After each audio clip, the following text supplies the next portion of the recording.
I'm the maintenance manager here at the plant.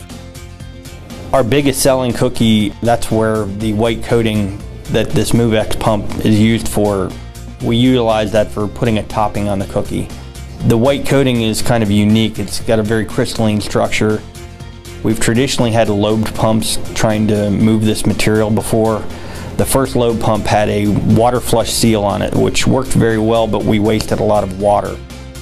We went to another pump that was a lobe pump, and we experienced very bad leaking because of the way the material interacts with the seals.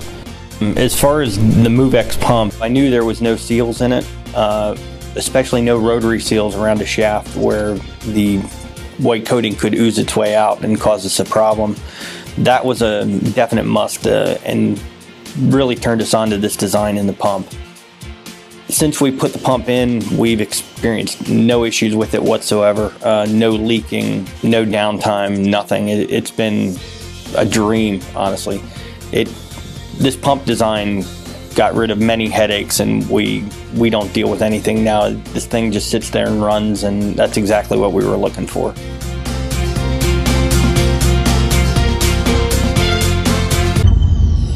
PSG, where innovation flows.